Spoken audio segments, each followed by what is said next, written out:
Good morning, everyone. Good morning.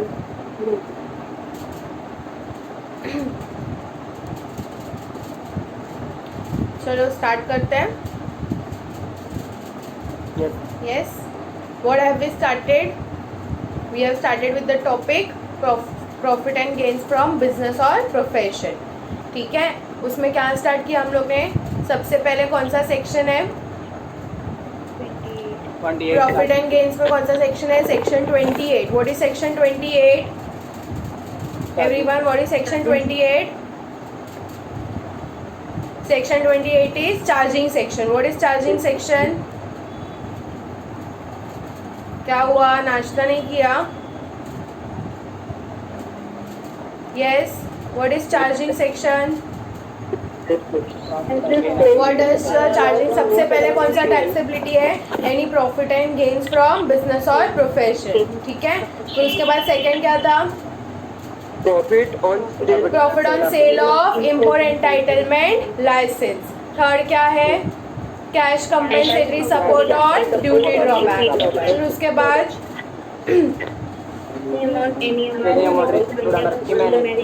Cash compensatory support के बाद any amount received under the keyman insurance policy. फिर उसके बाद any gift benefit perquisites arising due to the business और profession. उसके बाद any interest, salary, bonus, commission received by whom? By partner. From whom? From partnership firm. It will be taxable under PGBP. Then any non-competing fees. फिर उसके बाद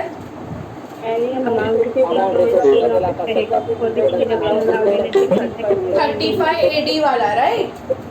and फिर उसके बाद FMV of asset and FMV of inventory as on the date on which it is converted into the capital asset. ठीक है. उसके बाद क्या किया था हम लोग ने? सेक्शन 29 मतलब कंप्यूटेशन देखा था. So how you get PGBP? How you get PGBP? Income minus expenses. तो इनकम PGBP में इनकम कहाँ पे दिया है? सेक्शन 28 में एंड सेक्शन 41 के अंदर. 41 के अंदर क्या दिया है? डीम्ड इनकम दिया है. ठीक है. एंड फिर उसके बाद क्या है? एक्सपेंसेस. तो एक्सपेंसेस के केस में क्या है? There are certain expenses which are allowed as deduction which are given from section 30 to 37. So expenses allowed as deduction. And फिर there are certain expenses which are not allowed as deduction. तो वो कहाँ पे दिया है? कौन से section में दिया है? Section 37 2B to 43B. इतना समझ गया सबको? फिर हम लोग ने सेक्शन स्टार्ट किए थे. Then we have started. नहीं, फिर एक कंप्यूटेशन किया था बड़ा वाला, मतलब फॉर्मेट. तो उसमें क्या था? सबसे फर्स्ट क्या था?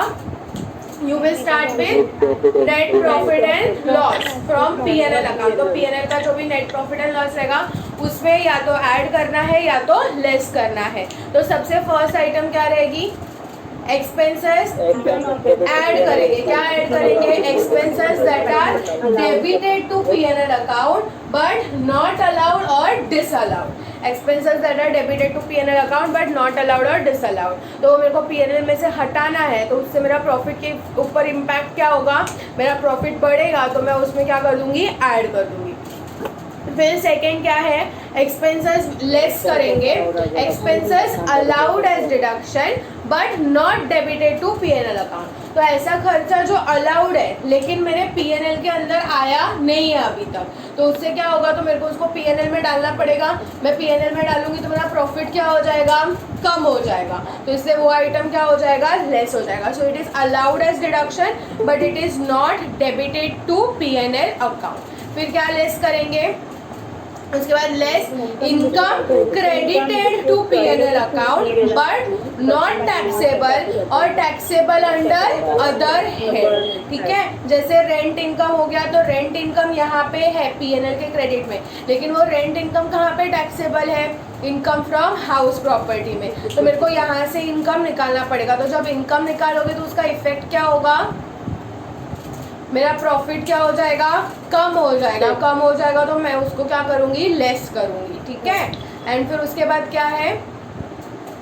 लास्ट ऐड करेंगे income taxable under PGBP, taxable as business income but not credited to PNL account. कोई इनकम क्रेडिट में लेना भूल गए हो तो उसको मैं क्रेडिट में डालूंगी। इनकम क्रेडिट में डालोगे तो आपका प्रॉफिट क्या हो जाएगा, इंक्रीज हो जाएगा, then you will add that amount. Okay, is that fine everyone. फिर नेक्स्ट क्या किया था, फिर हम लोग ने स्टार्ट किया था, फिर एक स्पेक्यूलेशन वाला था कि स्पेक्यूलेटिव ट्रांजैक्शन, स्पेक्यूलेटिव बिजनेस को हम लोग अलग अलग ट्रीट करेंगे। फिर उसके बाद क्या था, उसके बाद क्या था,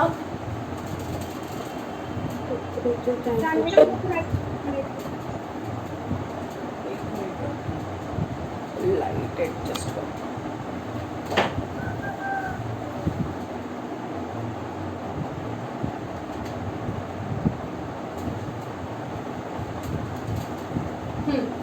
फिर नेक्स्ट क्या किया था हम लोग ने, सेक्शन 30। फिर हम क्या, expenses, revenue and capital. Expenses, Expenses. revenue and capital. हाँ, मतलब सेक्शन 30 से स्टार्ट किया था। फिर हम लोग ने सेक्शन डिडक्शन स्टार्ट किए थे। डिडक्शंस क्या थे, from section 30 to 37 which are allowed as deduction. तो हम लोग ने सेक्शन 30 से स्टार्ट किया था। क्या था section 30? Section 30 is rent, repairs and insurance, repairs and taxes, insurance of what, for what, Building. for building. And section 31 किसके लिए है, ये सारे expenses for whom, for plant and machinery and furniture. 30 किसके लिए है, बिल्डिंग के लिए, एंड 31 किसके लिए है, प्लांट मशीनरी एंड फर्नीचर के लिए। फिर 30, तो 30 के अंदर क्या था, रेंट। अगर ओनर रहेगा तो नॉट अलाउड, बाकी सब अलाउड हो जाएगा। लेकिन बाकी सब क्या होना चाहिए, रेवेन्यू इन नेचर रहना चाहिए। If it is capital in nature तो क्या हो जाएगा, it will be added to the cost of the asset. ठीक है, कॉस्ट ऑफ द एसेट में ऐड होएगा एंड फिर डेप्रिसिएशन चार्ज होगा। फिर बाद में रेंट, रिपेयर, ये rent and tax, rent and repairs and insurance, ये सब किसका, प्लांट मशीनरी फर्नीचर का। तो अगेन सेम ओनर का खुद करेगा तो नॉट अलाउड, बाकी सब डिसअलाउड हो जाएगा। सेम ऊपर वाला है वैसा ही नीचे वाला है, लेकिन सिर्फ क्या आएगा यहाँ पे, रेवेन्यू नेचर का रहेगा तो यहाँ पे क्लेम करेंगे। यहाँ पे मतलब कहाँ पे, पीएनएल में। It will be allowed as a expense deduction in PNL account. लेकिन कैपिटल इन नेचर रहेगा तो वो यहाँ पे नहीं आएगा, वो कहाँ पे जाएगा, it will be added to the cost of the asset. ठीक है, फिर हम लोग ने स्टार्ट किया था इम्पोर्टेंट सेक्शन 32, डेप्रिसिएशन। क्या स्टार्ट किया था डेप्रिसिएशन के अंदर, first of all there are 2 conditions. What are the 2 conditions? First condition, what is the first condition? Asset should be used for business or profession. क्या होना चाहिए, asset business and profession के लिए यूज होना चाहिए। सबसे पहले तो सेक्शन 32, तो सेक्शन 32 के चक्कर में मतलब इनकम टैक्स क्या बोलती है कि हम अपना डेप्रिसिएशन अलाउड करेंगे। तो एज पर बुक्स जो भी रहेगा वो क्या हो जाएगा, डिसअलाउड। एज पर बुक्स जो भी रहेगा वो क्या हो जाएगा, डेप्रिसिएशन डिसअलाउड हो जाएगा। एंड एज पर सेक्शन 32 जो डेप्रिसिएशन आएगा दैट विल बी अलाउड। ठीक है, एज पर बुक्स क्या हो जाएगा, डिसअलाउड हो जाएगा, एंड एज पर सेक्शन 32 क्या हो जाएगा, अलाउड हो जाएगा। ओके, तो इसलिए हम लोग सेक्शन 32 में डेप्रिसिएशन क्लेम करेंगे। तो सबसे फर्स्ट कंडीशन क्या है, asset should be used for business और profession. It should be used, used मतलब क्या, पुट टू यूज या ready for use, put to use. So asset should be used for business और profession, use, put to use होना चाहिए। ठीक है, अगर रेडी टू यूज रहेगा तो हम क्लेम नहीं कर सकते डेप्रिसिएशन। लेकिन 2 ऐसे हैं जिसमें हम लोग रेडी टू यूज भी रहेगा तो भी डेप्रिसिएशन क्लेम कर सकते हैं, that is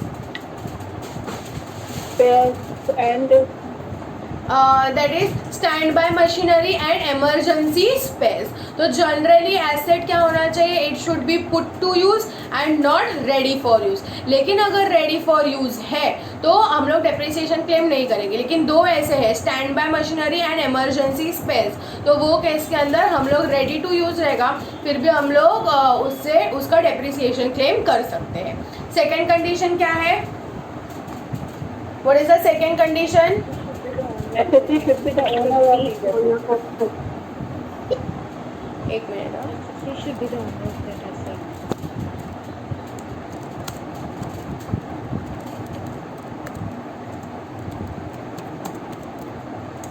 Assessee should be the owner of the asset. तो assessee should be owner of the asset. अब वो इसके अंदर क्या आता है, हायर परचेस वाला transaction. In case of hire purchase, when you become the owner, when you pay the last installment. But in case of section 32, you can start claiming depreciation from the beginning, even though you become the owner on the payment of last installment. इतना हो गया clear, सबको समझ में आया? ठीक है. Depreciation, आगे बढ़ते हैं. अब ये जो डेप्रिसिएशन है, अब क्लासिफिकेशन, डेप्रिसिएशन क्लेम करना है. अब नेक्स्ट मेथड आता है classification of depreciable asset. A heading था ना कंडीशंस, तो सेकेंड आएगा classification of depreciable asset. Classification of depreciable asset.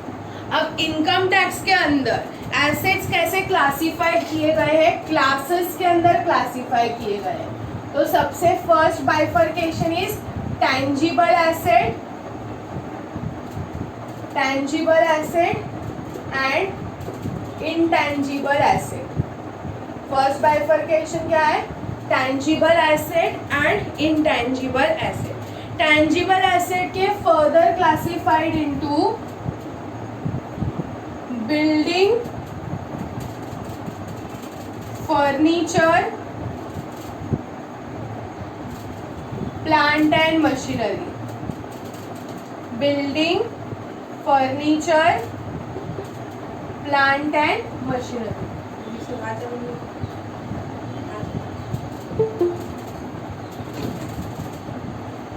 Building, furniture, plant and machinery. ठीक है. अब ये जो बिल्डिंग है इसको बोलते हैं क्लास 1, इसको बोलेंगे क्लास 1. फर्नीचर को बोलेंगे class 2 and plant and machinery is class 3 and intangible asset is class 4. Intangible asset is class 4. ठीक है.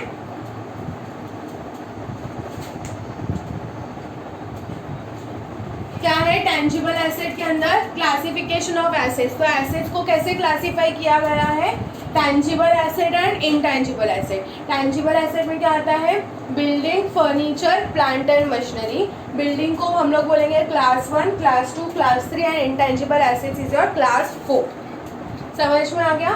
अब ये जो फर्नीचर है, तो फर्नीचर के अंदर ना अगर डिफरेंट पेन रहेगा डिफरेंट कलर का तो उससे लिखना. फर्नीचर के अंदर इट इंक्लूड्स वायरिंग ऑल्सो, जो वायरिंग रहता है ना वो भी इंक्लूड करेगा. फिर प्लांट एंड मशीनरी के अंदर include something, exclude something.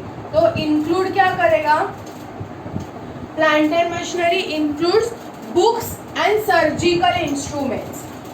Books and surgical instruments. ठीक है. लेकिन एक्सक्लूड क्या करेगा, it will exclude, plant and machinery will exclude animals, T bushes and building and furniture. Animal, T bushes, building and furniture.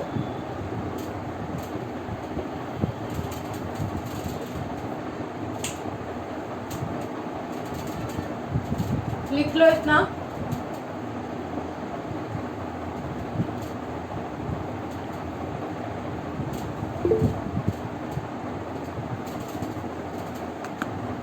Can't see red color. Yes, no ma'am. Okay, black से लिखो. This includes wiring and this includes books, plant and machinery includes books and surgical instruments. ठीक है, and this excludes animals, tea bushes,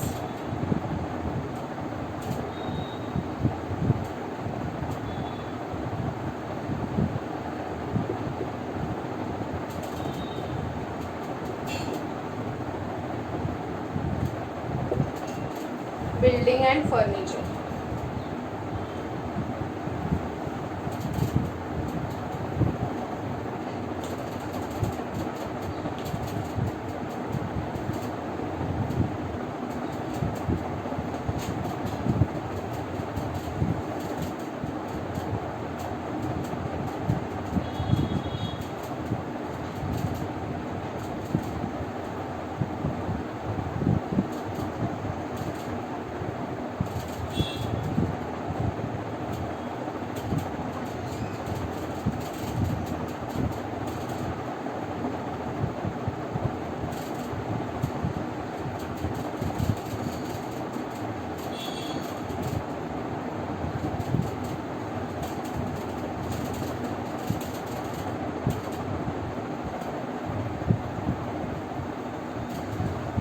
Done writing?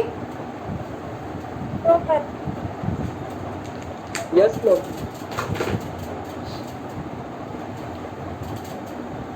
Okay, क्या दिया है? Classification of assets. So these are the classes. हाँ, मतलब ये जितने भी सारे बिल्डिंग रहेंगे ना वो सब एक क्लास में आएंगे. अब जैसे आपके अकाउंटिंग में क्या होता था, फैक्ट्री बिल्डिंग के ऊपर फैक्ट्री बिल्डिंग अलग रहता था या फिर रेसिडेंशियल बिल्डिंग अलग रहता था, लेकिन इसमें ऐसा नहीं है. बिल्डिंग एक क्लास, फर्नीचर एक class, plant and machinery another class and intangible asset another class. Understood? So there are 4 classes. कौन सा? Building, furniture, plant and machinery and intangible asset. Okay. Now furniture, it also includes all wiring and all, and plant and machinery includes books and surgical instruments, but it excludes animals, tea bushes, building and furniture. ठीक है, हो गया इतना? Done? Yes? Any doubt? No, ma'am.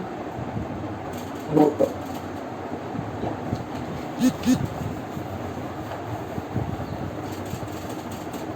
अब देखते हैं income tax के अंदर रेट कितना दिया है.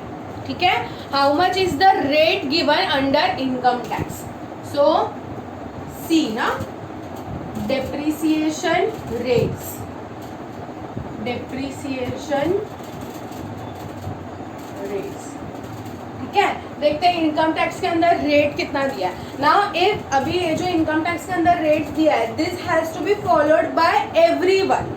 This has to be followed by everyone. There is no specification कि कंपनी के लिए अलग, इंडिविजुअल के लिए अलग, ऐसा नहीं है. सबके लिए एक ही डेप्रिसिएशन रेट है. That is in case of building. तो अगर बिल्डिंग का 10% है तो चाहे वो इंडिविजुअल का बिल्डिंग हो, किसी पार्टनरशिप का बिल्डिंग हो, मतलब पार्टनरशिप का ऑफिस हो या कंपनी का ऑफिस हो, depreciation rate will be 10%. Okay, so there is no bifurcation for assessee. For all assessees there is a single rate. तो सबसे पहले हम लोग स्टार्ट करते हैं फर्स्ट क्लास से. तो क्लास 1 कौन सा है? बिल्डिंग. क्लास 1 कौन सा है? Building.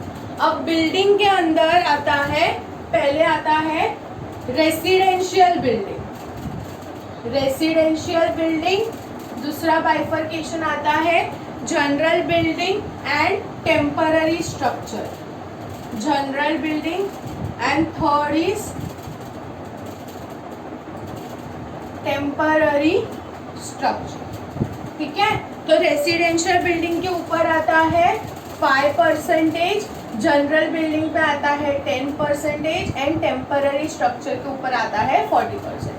Pay attention. Now residential building, general building मतलब क्या? आप जैसे रेसिडेंशियल बिल्डिंग तो बहुत सारे होटल्स है एंड इफ कंपनीज जो क्या करती हैं, they construct the staff quarters for their staff. All those are included in residential building.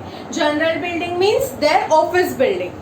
उनका जो ऑफिस बिल्डिंग है वो किस में आता है? जनरल बिल्डिंग के अंदर. And temporary structure means what? जो कंस्ट्रक्शन बिजनेस में रहते हैं. Okay, now if any construction site is going on, so what they will do, they will construct a temporary structure for their labours. उनके labours up down नहीं करेंगे वहाँ पे. What they will do, they will construct a temporary structure for their labours and after the construction is over they will dispose of that temporary structure. Okay, so that is considered under temporary structure. तो उसके ऊपर depreciation rate कितना है? 40%. Understood everyone? Yes. तो building के अंदर आता है residential building, general building and temporary structure. So percentages 5, 10 and 40%. फिर आते हैं सेकेंड क्लास. पहले ध्यान दे दो, बाद में लिखना. पहले ध्यान दो, बाद में लिखना. सेकेंड आता है furniture and fittings. Furniture and fittings. अब इसके अंदर कुछ बाइफर्केशन नहीं है, इसके अंदर सीधा 10%. फर्नीचर में कितना आएगा? 10%. ठीक है. उसके बाद आता है important plant and machinery. Plant and machinery. ठीक है. प्लांट एंड मशीनरी के अंदर बहुत सारे हैं. सबसे पहले आता है motor vehicle. First one is motor vehicle. Now pay attention for motor vehicle. Motor vehicle के केस में क्या होगा? दो टाइप्स ऑफ मोटर व्हीकल आता है. First is if it is used in a business, मतलब नॉर्मली अगर है. If it is other motor vehicle, other motor vehicle. If it is other motor vehicle, in that case the percentage is 15%. If it is other motor vehicle, then percentage is 15%. But if it is used in hiring business, used in running, they were higher. Used in business of hire. Hire मतलब क्या? भाड़े पे देने का business. तो जो लोग अपनी गाड़ी भाड़े पे देते हैं, अगर वो बिजनेस है तो वो केस के अंदर डेप्रिसिएशन रेट इज 30%. नॉर्मली कितना है? 15%. बट जो लोग अपने बिजनेस के लिए यूज करते हैं, कौन से बिजनेस के लिए? हायरिंग बिजनेस के लिए, तो वो केस के अंदर रेट कितना हो जाएगा? 30%. मतलब जो लोग अपना गाड़ी दूसरे को रेंट पे देते हैं तो वो केस के अंदर वो कार के ऊपर डेप्रिसिएशन कितना आएगा? 30%. यहाँ तक समझा? यस. नाउ इसके अंदर ही एक पॉइंट है. जब फिनेंशियल ईयर 1920 के अंदर automobile industry was very slow. 1920 में क्या हुआ था? ऑटोमोबाइल इंडस्ट्री थोड़ा स्टीप मतलब लो हो गया था. तो वो केस के अंदर निर्मला सीतारामन थी वहाँ पे.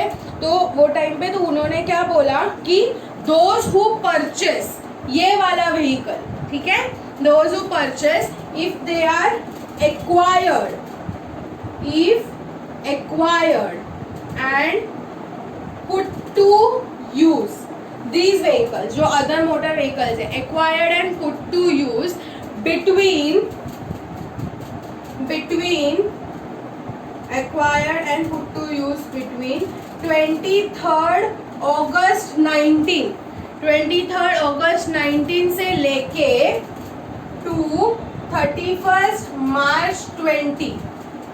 अगर ये मोटर व्हीकल्स में कितना परसेंटेज मिलता है? 15%. लेकिन अगर आपने इस पीरियड के बीच में 23rd अगस्त 19 से लेके 31st मार्च 20 के बीच में अगर आपने एक्वायर किया रहेगा एंड पुट टू यूज किया रहेगा तो उस एसेट के ऊपर आपको लाइफ टाइम 30% डेप्रिसिएशन मिलेगा. आपको लाइफ टाइम 30% डेप्रिसिएशन मिलेगा. तो if it is acquired and put to use between 23 August 19 to 31 March 20, तो ये पीरियड के अंदर अगर आपने मोटर व्हीकल एक्वायर किया रहेगा एंड पुट टू यूज किया रहेगा तो लाइफ टाइम तक आपको कितना परसेंटेज मिलेगा? डेप्रिसिएशन 30%।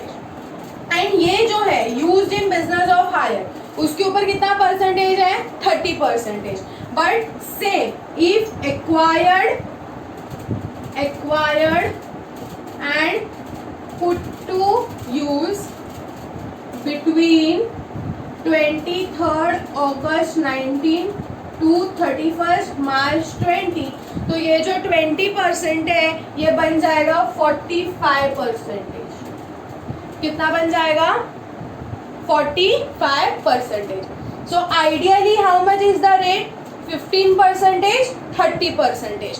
बट अगर ये पीरियड के बीच में रहेगा तो आपको 15% एक्स्ट्रा मिलेगा, मतलब 15 बन जाएगा 30 और 30 बन जाएगा 45। Understood everyone this much?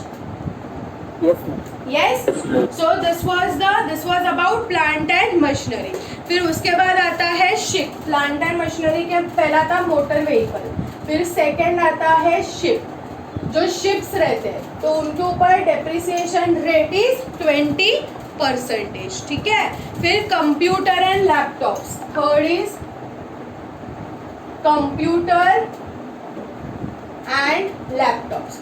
देखो ये सब प्लांट एंड मशीनरी में ही आते हैं बट इनका रेट्स अलग है। कंप्यूटर एंड लैपटॉप्स के ऊपर कितना रेट आता है? 40% एज पर इनकम टैक्स। फिर जो बुक्स रहते हैं, बुक्स के ऊपर आएगा 40%, कोई भी टाइप का बुक्स रहने दो। Fourth, books whether they are owned by SSC या फिर वो लोग लाइब्रेरी के बुक्स हो गए। अगर लाइब्रेरी में बुक्स पढ़े तो लाइब्रेरी में बुक्स भी क्या करते हैं वो लोग? हायर पे देते हैं। So whether they are owned by SSC और whether books are there in library, उनके ऊपर rate of percentage will be 40%। ठीक है, rate of percentage will be 40%। फिर उसके बाद आता है wind mills and its equipments. विंड मिल्स and its equipments। तो विंडमिल एंड इक्विपमेंट्स के अंदर आता है if installed before 1/4/2014, if they are installed before 1/4/14 then rate of percentage is 15%। ठीक है। And if they are installed on और आफ्टर 1/4/14 देन 40%।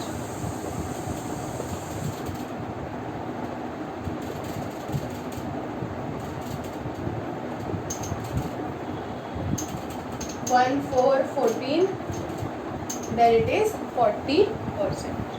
ठीक है। फिर आते हैं pollution control equipments. If there are any pollution control equipment then the rate is 40%। then 7th आता है other plant and machinery 15%।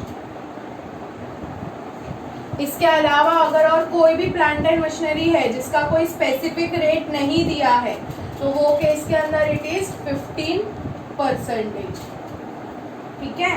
And next is अगर oil Wales है, ऑयल वेल्स, तो ऑयल वेल्स के केस में भी आता है 15%। ठीक है। एंड लास्ट क्लास, ये थर्ड क्लास हो गया plant and machinery. Next fourth class is intangible asset. तो इंटेंजिबल एसेट के अंदर रेट इज 25%। ठीक है। सी ये सब है ना, अकाउंट से अलग है ना, अकाउंट्स के डेप्रिसिएशन रेट से अलग है। कंपनीज एक्ट का डेप्रिसिएशन रेट अलग रहता है, ये इनकम टैक्स का डेप्रिसिएशन रेट है। ठीक है। तो अगर इनकम टैक्स बोलती है कि कंप्यूटर एंड लैपटॉप्स में 40%, तो आप अपने बुक्स के अंदर कितना भी परसेंटेज कैलकुलेट करो, 10, 30 कौन से भी परसेंटेज पे, बट इनकम टैक्स ने क्या बोला है, कंप्यूटर एंड लैपटॉप्स में कितना परसेंटेज आना चाहिए, 40%, 40. Then it has to be calculated at 40%. Understood this much everyone? Yes. Yes, लिख लो इतना.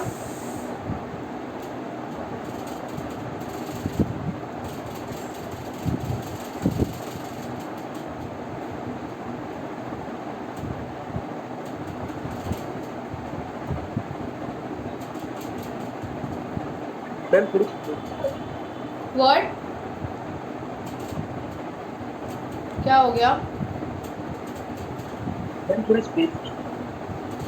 स्क्रीन नहीं दिख रहा है? No first. ये building residential general temporary structure.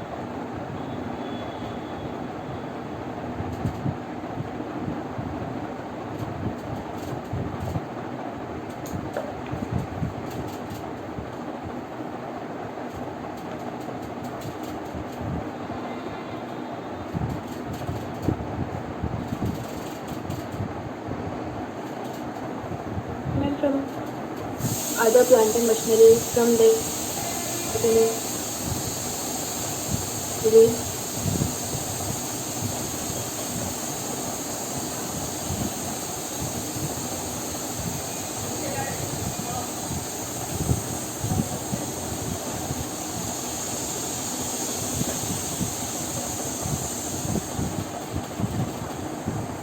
Ma'am blur हो रहा है. ब्लर हो रहा है.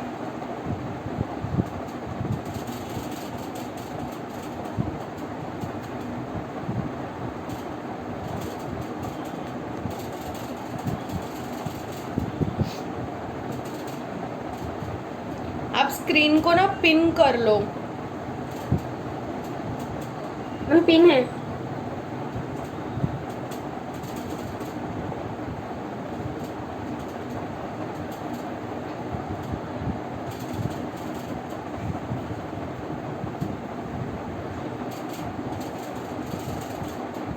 ऐसा कुछ टेक्निक है क्या कि मैं मोबाइल का स्क्रीन लैपटॉप में कर सकती हूँ? मतलब एक्चुअली मेरे मोबाइल में बहुत क्लीन रिकॉर्डिंग है, लैपटॉप के कैमरे का इशू है थोड़ा सा शायद.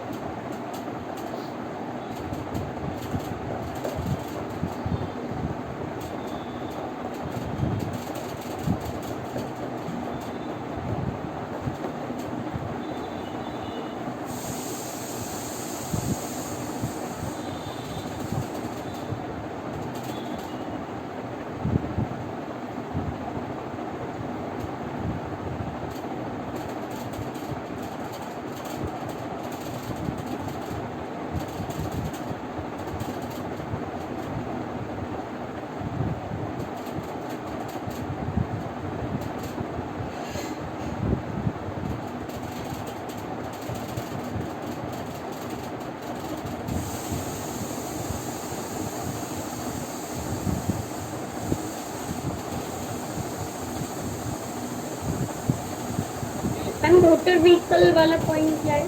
कौन सा? Motor vehicle. मोटर व्हीकल, उसमें ए है अदर मोटर व्हीकल 15%. फिर दूसरा है acquired and put to use between, मतलब same motor vehicle if acquired and put to use between 23rd August 19 to 31st March 20, then it is 30%.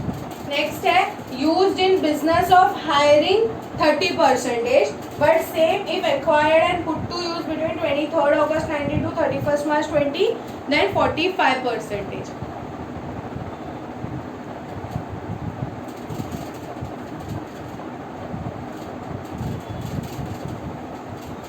Ma'am other motor vehicle point 15% है. Then acquired से second point है. वो other motor vehicle का सब point है. Other motor clear नहीं है तो समझ नहीं आ रहा.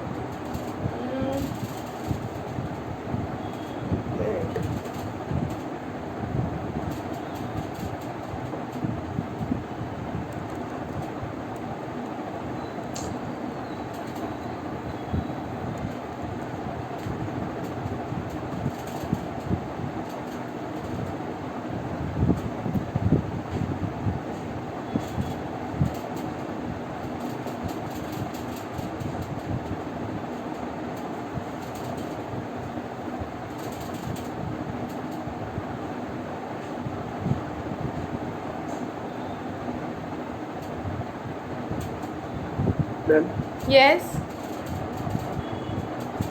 मैम थोड़ा साइड में से हाँ, एक मिनट है, एक मिनट, मैं देख रही हूँ कुछ सेटिंग वेटिंग है क्या।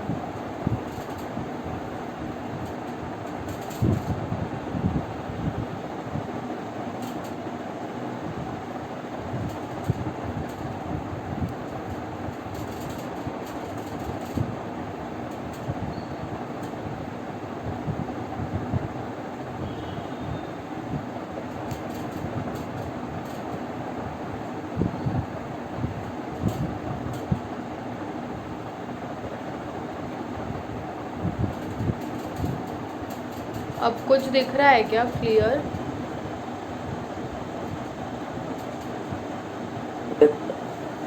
अब दिख रहा है?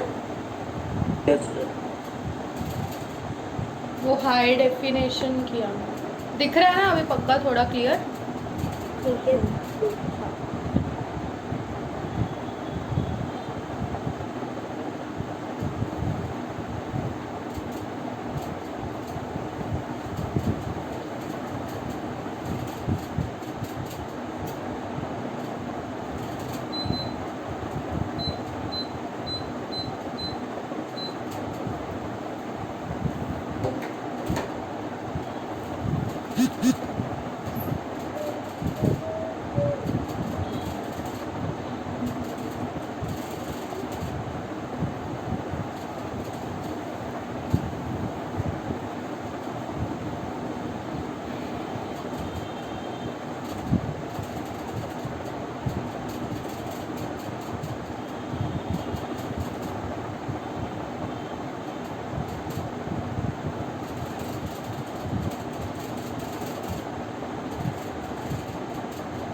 मैम वहाँ डेट क्या है?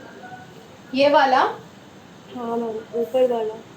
हाँ हाँ, वही वही। 1 अप्रैल 2014। 1 अप्रैल 14।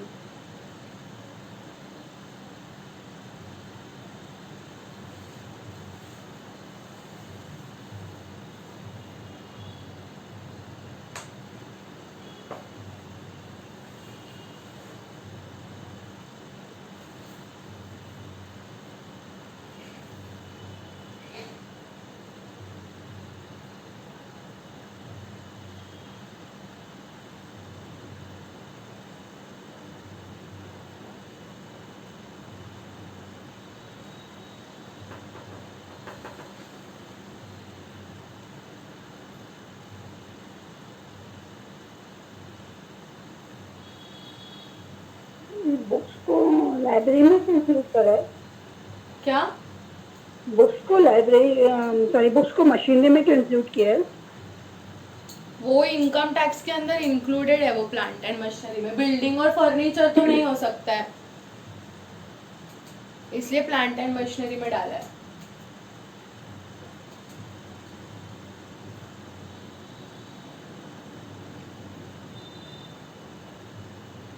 Ma'am last used in business of hire में डेट्स क्या है? Acquired and put to use between 23rd August 19 to 31st March 20।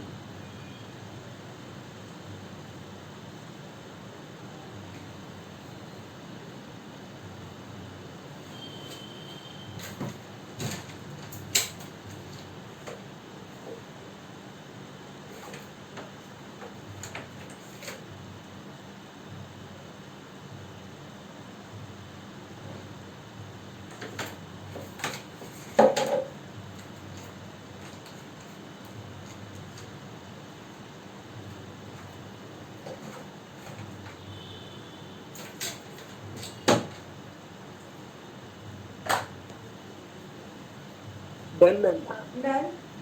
सबका हो गया? Yes ma'am is anyone writing? हो गया? तो क्या दिया है, रेट्स रिवाइज करो। You have to remember this rates, okay? ये रेट्स याद रखने पड़ेंगे, एमसीक्यूज में आ सकते हैं। इसमें से इम्पोर्टेंट जो सबसे इम्पोर्टेंट है दैट इज बिल्डिंग का याद रखो, furniture, plant and machinery, motor vehicle very important, ships, computers, books तक का याद रखो। ये विंडमिल नहीं याद रखोगे तो चलेगा, but try to remember all rates, ठीक है। तो बिल्डिंग में सबसे पहले 3 classification, which are 3 classifications, everyone unmute, residential, general, temporary structure. Again building के अंदर कितने classifications, 3। What are 3 classifications, residential, general, temporary structure. What are the rates, 5, 10, 40. What are the rates? 5, 10, 40. Furniture and fittings 10%. Simple. Plant and machinery में सबसे पहले क्या आता है, motor vehicle.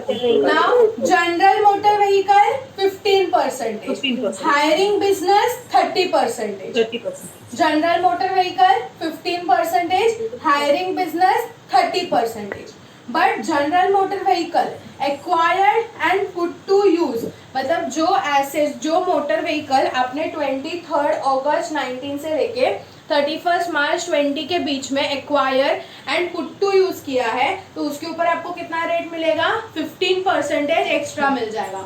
मतलब 15 का हो जाएगा 30 एंड 30 का हो जाएगा 45।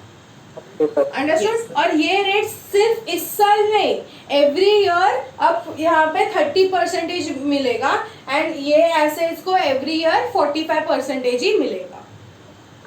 Understood this much. So motor vehicle, general motor vehicle 15%, hiring business 30% and acquired and put to use between 23 August 19 तो 15% एक्स्ट्रा मिल जाएगा। तो उसके बाद शिप्स के लिए कितना है, 20%, computer and laptops 40%, books 40%, windmill installed before 1414 15%, after 1414 40%, फिर pollution control equipment 40%, other plant and machinery 15%, oil wells 15% and intangible asset is how much, 25%। ठीक है।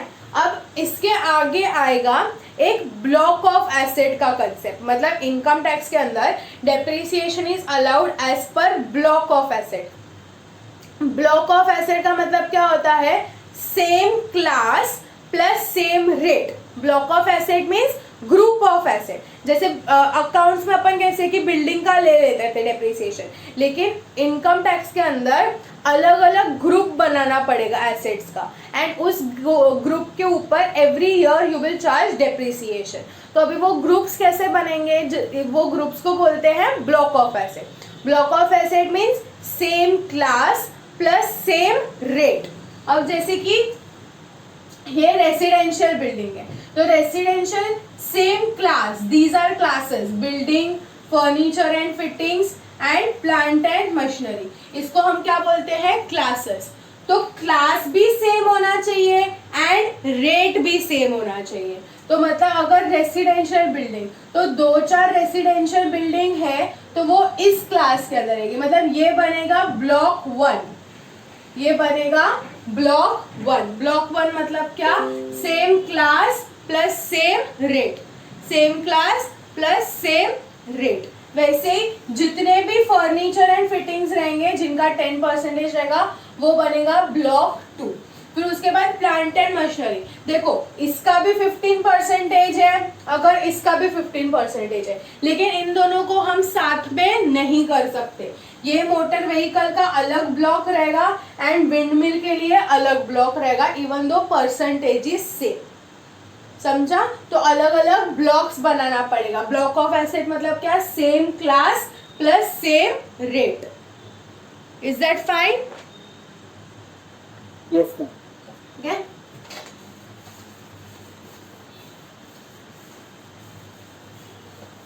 Now there are certain notes. अभी मेरे को बोलो, अगर मोबाइल फोन है, कंपनी ने, आप CS बन गए, आपने आपका प्रैक्टिस चालू किया एंड आपने अपने ऑफिस के लिए मोबाइल फोन्स परचेस किया, तो अब उस मोबाइल फोन के ऊपर कितना डेप्रिसिएशन क्लेम करोगे आप? CS वाई, मतलब वो कौन से ब्लॉक में आएगा, कौन से ब्लॉक ऑफ एसेट में आएगा? Other plant and machine. Other, very good. किस में आएगा? Other plant and machinery. बहुत टाइम क्या करते हैं, बहुत लोग उसको कंप्यूटर के साथ मर्ज कर देते हैं, ठीक है, but your mobile phone is not computer. वो कौन से क्लासिफिकेशन में आएगा? Other plant and machinery. And computers पे कितना है? 40%, बट वो कंप्यूटर्स में नहीं आएगा, वो अदर प्लांट एंड मशीनरी पे आएगा। एंड डेप्रिसिएशन रेट कितना रहेगा? 15%, ठीक है। दूसरा एक एग्जाम्पल, जो आपके प्रिंटर्स रहते हैं, यूपीएस, अगर कंप्यूटर लैपटॉप्स रहेंगे आपके तो उनका यूपीएस भी रहता है। यूपीएस मतलब क्या? इनकेस वो लाइट गया तो वो यूपीएस चलता रहता है, कंप्यूटर का इन्वर्टर अगर वो रहेगा तो उसके ऊपर कितना रेट करोगे? प्रिंटर और स्कैनर के ऊपर कितना रेट करोगे? 50%. How much? 50. यहाँ पे 40%. Printers, scanners, they are a part of computer, so they will be treated as computer. And उसके ऊपर 40% आएगा, ठीक है। यूपीएस, प्रिंटर, स्कैनर्स वगैरह के ऊपर कितना आएगा? 40%. नेक्स्ट, इसमें एक्सेसरीज भी ऐड कर दो। हाँ, एसेसरीज, जो कंप्यूटर के एसेसरीज आते हैं वो सब इस कंप्यूटर के अंदर ही इंक्लूड होंगे, कंप्यूटर एंड लैपटॉप्स के अंदर, एंड उसके ऊपर 40%. But mobile phone is not a computer accessory, तो उसके ऊपर कितना आएगा? 15%. ओके, फिर tell me, is it mandatory to claim depreciation? या फिर इस साल मेरे को प्रॉफिट कम करना है तो मैं डेप्रिसिएशन क्लेम करूंगी, नेक्स्ट ईयर मेरे को प्रॉफिट कम, मेरे को प्रॉफिट ज़्यादा दिखाना है तो मैं डेप्रिसिएशन क्लेम नहीं करूंगी, ऐसा चलेगा क्या? चलता है ऐसा?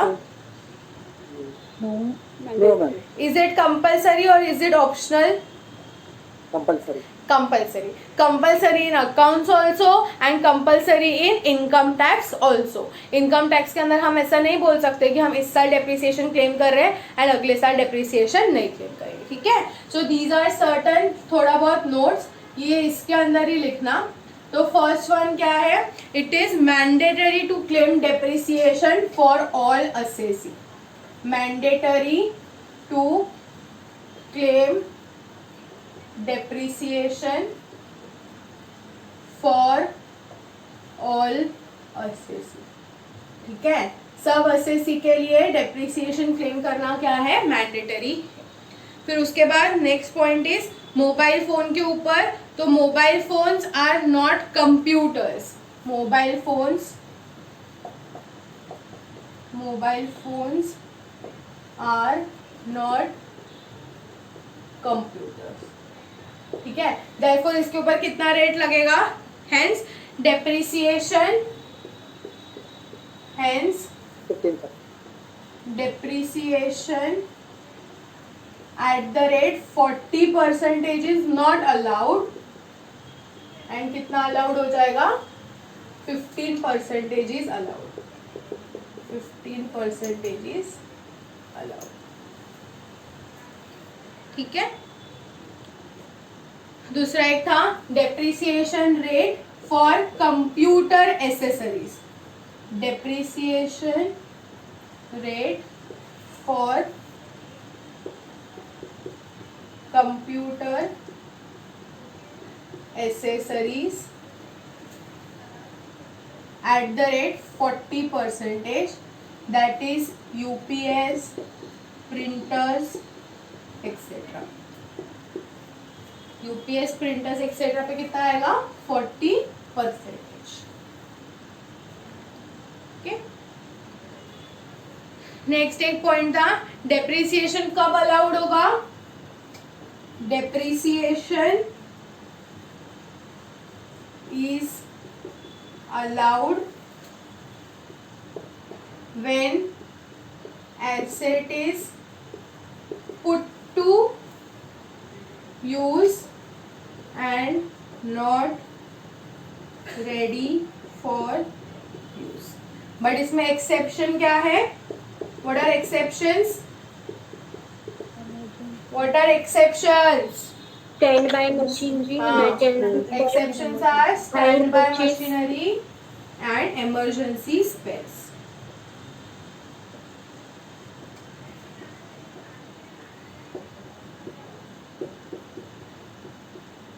इमरजेंसी स्पेयर्स, ठीक है। ये थोड़ा सा इंपॉर्टेंट नोट्स है, रेफर करोगे तभी काम आएगा।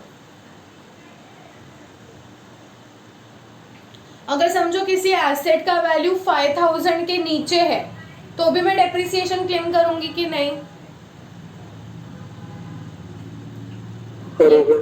करेंगे। अगर 2000 के नीचे है तो भी डेप्रिसिएशन क्लेम करेंगे। 1000 के नीचे है तो करेंगे या नहीं करेंगे डेप्रिसिएशन? करेंगे। अगर 100 रुपीज के नीचे है तो भी करेंगे। ठीक है, so there is no value criteria for claiming depreciation. अगर इवन तो आपका एसेट 10 रुपीज भी बचेगा तो भी हम लोग उस पर डेप्रिसिएशन क्लेम करेंगे। अंडरस्टूड? जब तक वो पूरा नील नहीं हो जाता है या फिर नेगेटिव नहीं हो जाता है तब तक हम लोग डेप्रिसिएशन क्लेम करेंगे। Is that clear? लिख लिया इतना? हाँ।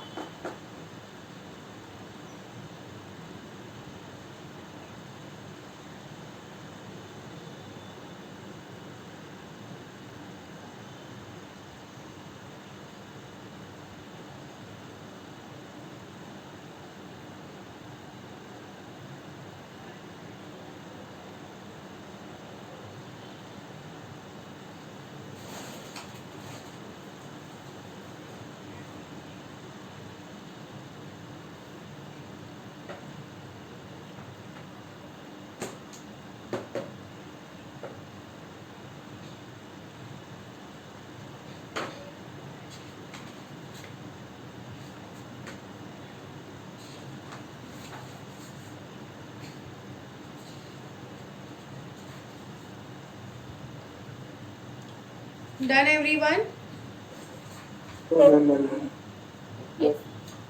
Yes. कौन सा पॉइंट लिखा हम लोग ने? Rate of depreciation. कौन सा पॉइंट था रेट ऑफ डेप्रिसिएशन? सी ना। फर्स्ट क्या था? Conditions for depreciation, second was classification of depreciation, third was rate of depreciation.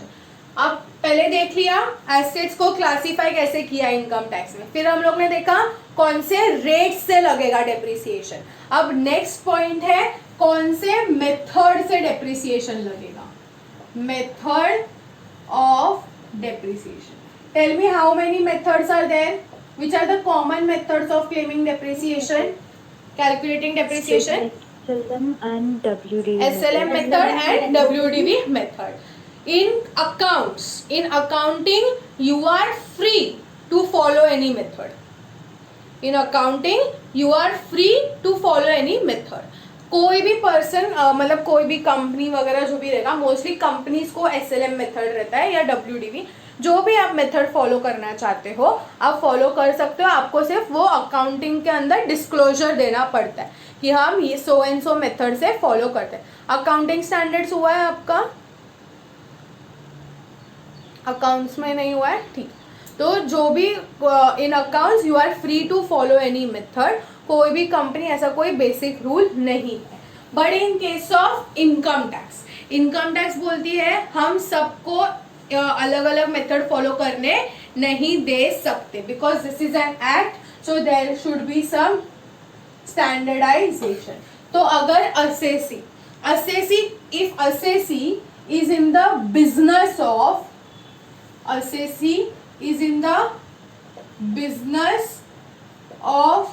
generation or generation and distribution of power, generation and distribution of power, कौन से business में है? Business of generation और generation and distribution of power. Tell me कौन होते हैं ये लोग? Generation and distribution of power. Power मतलब क्या? इलेक्ट्रिसिटी। ठीक है, तो जो लोग जैसे कि हर स्टेट का इलेक्ट्रिसिटी डिस्ट्रीब्यूशन रहता है तो वो लोग ये क्राइटेरिया में आ गए। फिर बहुत जगह पे रिलायंस एंड टाटा का भी इलेक्ट्रिसिटी है, पता है ना? Reliance also has electricity and Tata also has electricity, तो even they are also in this business. Okay. But अब जैसे टाटा हो गया, तो टाटा के केस में क्या है, Tata and Sons, it is a conglomerate. Conglomerate मतलब क्या, देर आर डिफरेंट ग्रुप्स, मतलब टाटा का होटल का ग्रुप भी है, फिर टाटा स्टील्स भी है, टाटा मोटर्स भी है, एंड टाटा पावर भी है। समझ में आ रहा है, टाटा होटल्स, टाटा स्टील, टाटा क्या बोला था तीसरा, टाटा स्टील हो गया, टाटा पावर्स, ठीक है, Motors, Tata Motors and Tata powers. तो अब ये केस में ये वाला कौन सा रहेगा, सिर्फ टाटा पावर, ठीक है, ऐसा नहीं, मतलब बेसिक बोल देते तो इनको जो है they have the option to follow SLM, option to follow SLM और WDV, option to follow SLM और WDV।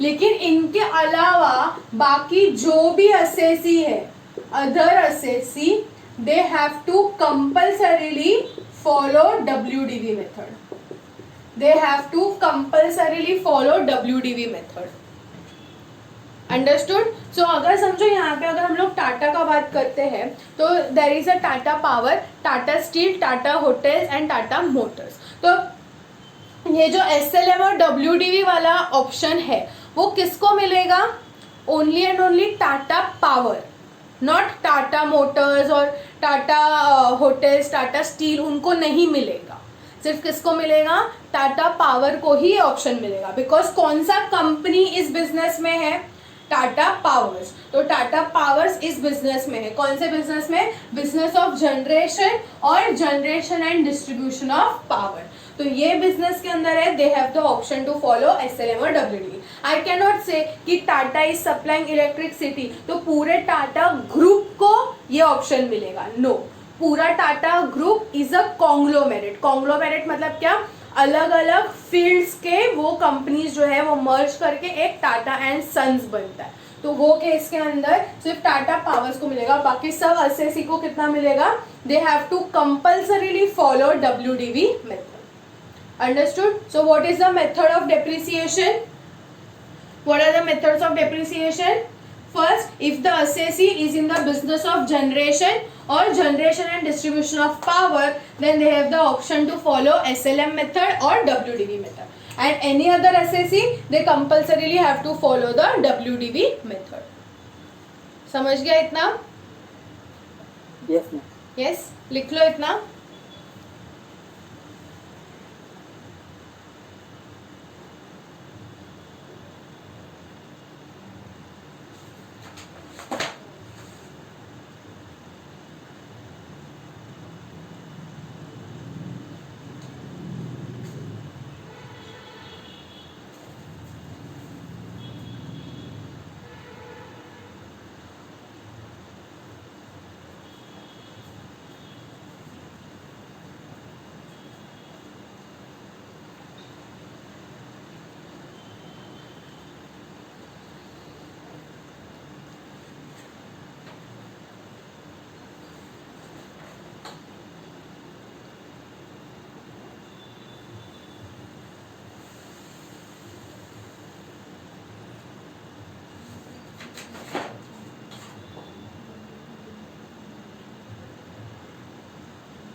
हो गया? Yes, ma'am. Yes. Yes, ma'am. This was the method of depreciation. तो या तो SLM फॉलो करोगे या तो कौन सा मेथड फॉलो करोगे, WDV मेथड। लेकिन SLM और WDV किसके लिए है, option only for business of generation और generation and distribution of power, then only SLM और WDV। All others they have to follow the WDV method, ठीक है। Next is what is the system of depreciation, system of depreciation मतलब अगर आप WDV method कर रहे हो तो कौन सा सिस्टम फॉलो करोगे, एंड SLM मेथड कर रहे हो तो कौन सा सिस्टम फॉलो करोगे। तो if you are following WDV method, if you are following WDV method and if you are following SLM method, if you are following SLM method. So if you are following WDV method, then you have to follow block of acid. block of asset system shall apply. Block of asset system shall apply. And if you are following SLM method, then in that case individual asset system shall apply. Individual asset system shall apply. ठीक है, लिख लो इतना, फिर मैं बोलती हूँ.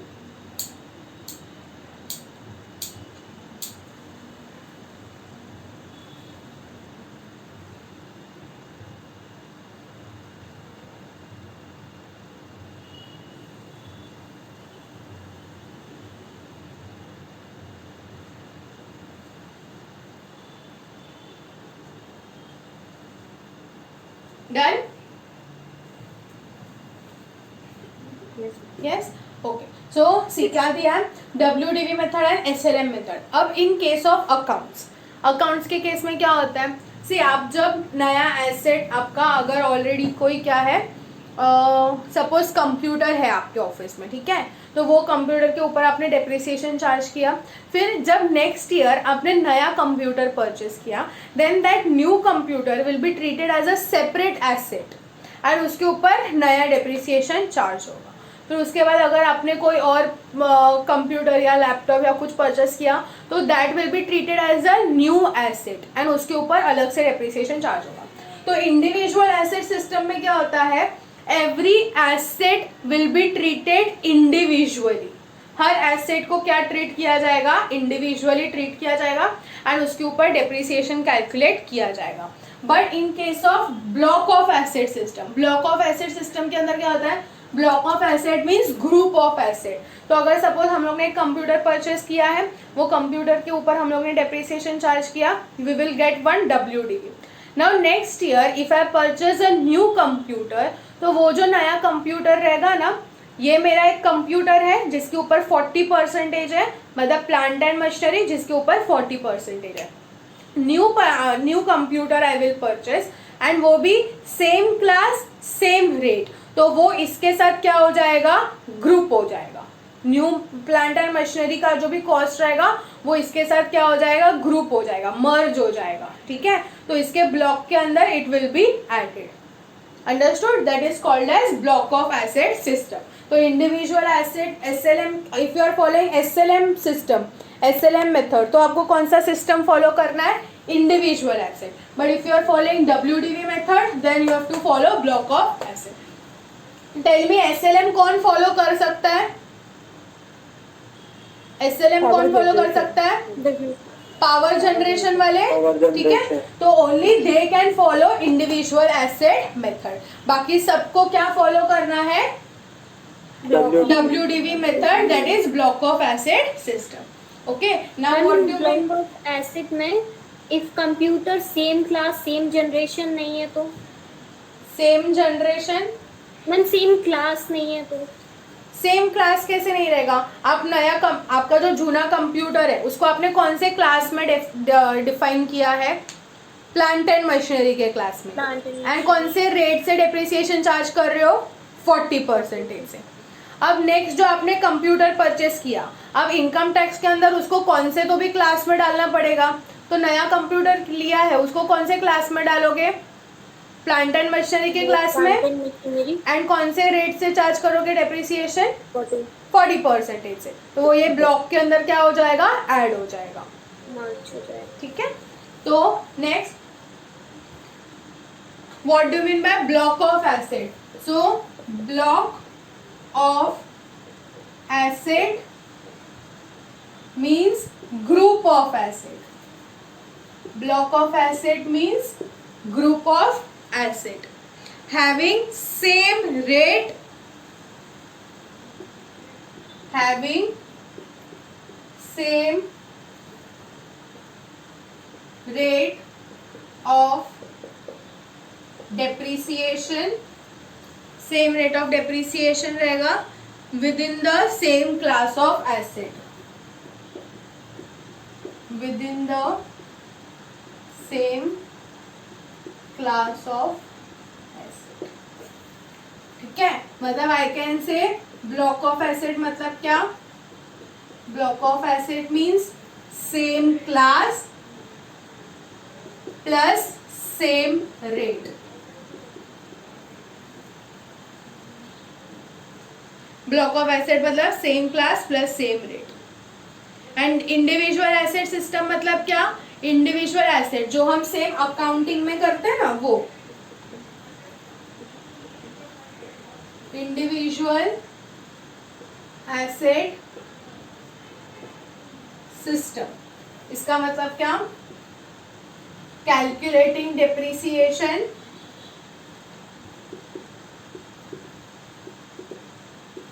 on individual asset, which is I can say same as accounts, same as accounts.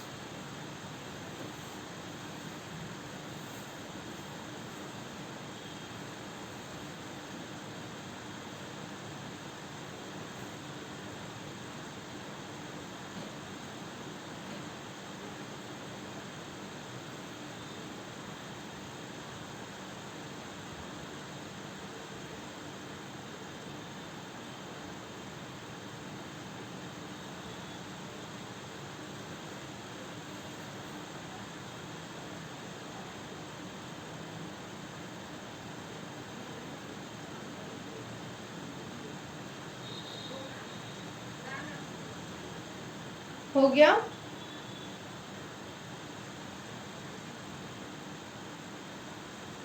Done. Okay. Okay, चलो टेल मी क्या क्या पढ़ा अभी तक हम लोग ने. सबसे फर्स्ट क्या था, what was the A heading. Yes, क्या हो गया, कंडल आ रहा है तुम लोग को.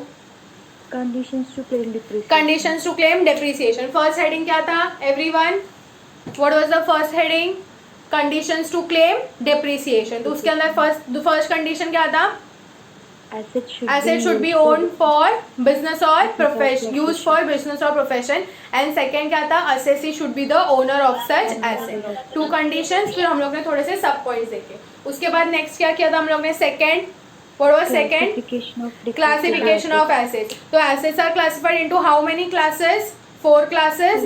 First tangible, intangible. tangible के अंदर आता है building, furniture, plant and machinery. फिर थर्ड क्या था, we have seen rates of depreciation. Rates of depreciation में हम लोग ने देखा बिल्डिंग के अंदर आता है 5, 10, 40. फिर उसके बाद फर्नीचर 10%, प्लांट एंड मशीनरी में मोटर व्हीकल 15, 30, 30, 45. ठीक है. फिर उसके बाद आगे शिप्स का 20%, कंप्यूटर्स एंड लैपटॉप्स 40%, बुक्स का 40%, वो सब पूरा हम लोग ने देखा. फिर इंटेंजिबल एसेट 25%. ये हो गया रेट ऑफ डेप्रिसिएशन. फिर फोर्थ क्या किया हम लोग ने, method of depreciation. What is the method of depreciation, if assessee is in the business of generation or generation and distribution of power, then they have the option to follow SLM or WDV method. But any other assessee, they compulsorily have to follow which method, WDV method. ठीक है. Next, what is the system of depreciation? So if you are following WDV method, तो कौन सा system follow करना है, block of asset. And if you are following SLM method, तो कौन सा सिस्टम फॉलो करना है, individual asset system. Block of asset मतलब क्या, same class plus same rate. Block of asset मतलब क्या, same class plus same rate. ठीक है. Now we start with very important concept, that is calculation of depreciation. Calculation of depreciation. Calculation of depreciation. Now you can, this is for block of asset or WDV. Block of asset or WDV. ठीक है. Now pay attention everyone, don't write anything. Let me finish first. Calculation of depreciation, block of asset और WDV method. अब ये जो calculation है ना, वो हर block के लिए होगा अलग अलग. हर ब्लॉक ऑफ एसेट के लिए अलग अलग कैलकुलेट होगा। तो सबसे पहले स्टार्ट होगा opening WDV of block, opening WDV of block, ठीक है। सबसे फर्स्ट क्या स्टार्ट होगा, opening WDV। Opening WDV means what, opening balance, opening balance मतलब लास्ट ईयर का क्लोजिंग बैलेंस, ठीक है। तो लास्ट ईयर का जो क्लोजिंग WDV रहेगा वो मेरे करंट ईयर का क्या बन जाएगा, opening WDV। Balance, so opening WDV of the block, यहाँ पे मैं किस चीज क्या बोल रही हूँ, ब्लॉक। ब्लॉक मतलब क्या, same class plus same rate. तो opening WDV of a particular block, हम लोग कंप्यूटर एंड लैपटॉप ले लेते हैं। तो कंप्यूटर एंड लैपटॉप क्या है, सेम क्लास मतलब प्लांट एंड मशीनरी वाला क्लास एंड 40%। तो हम लोग ने लिया opening WDV of the computer and laptops, ठीक है। अब ये हो गया ओपनिंग WDV। बट ऐसा भी हो सकता है कि मैं करंट ईयर भी कुछ एसेट्स परचेस करूं, नए एसेट्स, ओके। ये तो ओपनिंग WDV मतलब क्या, मैंने पिछले सालों में जो भी परचेस किया है उसके ऊपर डेप्रिसिएशन चार्ज करके ओपनिंग WDV आया।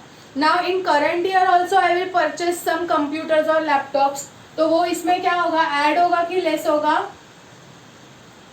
When you purchase new assets तो वो क्या हो जाता है, ऐड हो जाता है।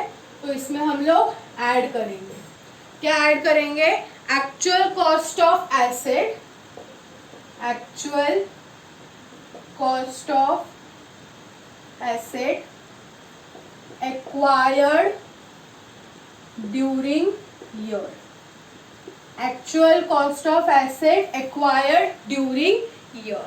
लेकिन इसको जो है हम लोग 3 क्लासिफिकेशन में ऐड करेंगे।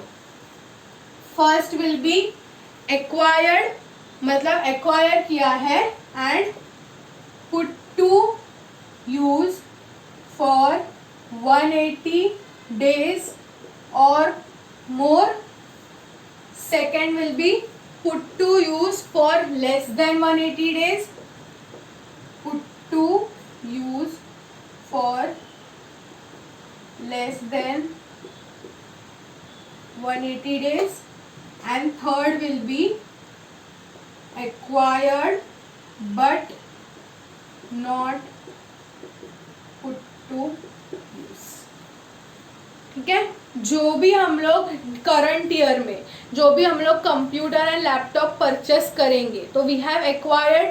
अब जब एक्वायर्ड करेंगे ना तो उसको 3 क्लासिफिकेशंस में से किसी एक में डालने का है। तो फर्स्ट क्या है, put to use for 180 days और मोर। 180 डेज और मोर मतलब क्या, अपना कौन सा फाइनेंशियल ईयर है, previous year 2021 which is our financial year 2021, that is from 1 अप्रैल 20 से लेके 31 मार्च 21 तक। Now if I purchase the computer और लैपटॉप, कंप्यूटर ले लेते हैं, if I purchase computer on से 11 जुलाई 20 को, 11 जुलाई 20 को मैंने परचेज किया, तो मैंने कितने डेज के लिए मेरे बिजनेस में यूज किया, मैंने एक्वायर किया एंड पुट टू यूज किया 11 जुलाई 20 को। तो यहां से लेके 31 मार्च तक काउंट करने का, कितना दिन होता है काउंट करो, 9 months, how much, 9 months. 9 months approximate, 9 3 are 27, 270 days के आसपास, ओके। तो दैट मीन्स मोर 270 डेज। तो 270 days means what, more than 180 days. 180 तो days. इसका जो भी कॉस्ट रहेगा वो मैं ये वाले क्लासिफिकेशन में डालूंगी, ठीक है। तो ये सेकेंड, अगर आप समझो आपने आपका जो एसेट है वो आपने परचेज किया नवंबर 11 नवंबर को, 11 नवंबर को, अब मैंने कितने टाइम के लिए बिजनेस में यूज किया इसको, 5 months. just for a minute. Less than मतलब जान पे less than 180 days, Yes. Less than 180 days, तो उसको मैं ये वाले क्लासिफिकेशन में डालूंगी। ऐड होगा यहाँ पे, it will be added here rupees, ये ओपनिंग WDV, उसमें ये 1, ये 2 और ये 3, तो या तो वो ये वाले क्लासिफिकेशन में जाएगा या तो वो ये वाले क्लासिफिकेशन में जाएगा, या फिर मैंने कंप्यूटर लिया, कभी लिया 11 जुलाई 20 को। I have purchase the computer on 11 July 20, but मैंने उसको पुट टू यूज नहीं किया। I have acquired but not put to use. क्या क्लासिफिकेशन है? Acquired but not put to use. तो अब एक्वायर किया है तो ऑब्वियसली मैंने कॉस्ट में ऐड होना चाहिए, ठीक है, बट मैंने उसको पुट टू यूज नहीं किया है, तो वो ये वाला क्लासिफिकेशन है, ठीक है। ये क्लासिफिकेशन हम लोग क्यों कर रहे हैं वो पता चलेगा, बट क्लासिफिकेशन समझ में आया। सो whenever you purchase any new asset, तो वो न्यू एसेट का incorporation should be out of these 3 classifications. Understood this much? So you will get opening WDV. In opening WDV, you will add actual cost of asset acquired during the year. During the year अगर आपने कोई asset acquire किया रहेगा, उसका value आप इसमें क्या कर दोगे? ऐड कर दोगे इन दीज 3 क्लासिफिकेशंस, तो आपको एक आंसर आएगा, ठीक है। Now is it necessary that I will only purchase any new asset? Can I sell any asset? मैं कोई एसेट बेच सकती हूँ प्रीवियस ईयर में? यस। तो if you sell any asset तो उसका ट्रीटमेंट क्या होना चाहिए? डिडक्टेड फ्रॉम, लेस हो जाएगा, ठीक है, इट विल बी रिड्यूस। अगर परचेस करते हैं तो वो ऐड होता है, तो लेस करते तो वो क्या हो जाएगा, सॉरी सेल करते तो क्या हो जाएगा? It will be reduced, it less हो जाएगा। तो इसमें से ये वाला जो आंसर आएगा उसमें से हम लोग लेस करेंगे मनी पेएबल, मतलब यू कैन से selling price of the asset, selling price of the कोई भी एक पर्टिकुलर एसेट का selling price. Now this selling price could be for example, हाँ, अगर आप बेच रहे हो तो उसका जो भी सेलिंग प्राइस रहेगा वो, लेकिन इन केस अगर आपने उसको स्क्रैप में दे दिया, किस में दे दिया? भंगार में दे दिया, स्क्रैप में दे दिया, तो स्क्रैप का जो पैसा आएगा ना वो भी इसमें से माइनस होगा, वो भी क्या हो जाएगा? इसमें से माइनस हो जाएगा। दूसरा एग्जाम्पल, अगर समझो आपका वो एसेट जल गया, आपके फैक्ट्री में आग, आपके समझो ऑफिस के अंदर आग लगा एंड उसमें आपका जो कंप्यूटर था वो जल गया, कंप्यूटर नष्ट हो गया, उसके बदले में आपको इंश्योरेंस का पैसा मिला। आपने जो था कंप्यूटर का इंश्योरेंस निकाला था, तो कंप्यूटर जल गया, अब आपको कंप्यूटर का इंश्योरेंस का पैसा मिला, तो वो भी इसमें से लेस होगा, ठीक है। तो आपका asset, your asset is going out, asset is going out, उसके बदले में आपको जो भी पैसा मिला वो सब यहाँ से लेस हो जाएगा, ठीक है। It will be reduced from here. Understood everyone? Selling price means it is not necessary that you need to compulsorily sell the asset. Compulsorily sell करना जरूरी नहीं है, आप जो आपका सिर्फ एसेट बाहर जाना चाहिए, उसके बदले में आपको कोई भी तरह का पैसा आया रहेगा तो वो इसमें से माइनस हो जाएगा, ठीक है, समझ गया? सो this is the selling price of the asset.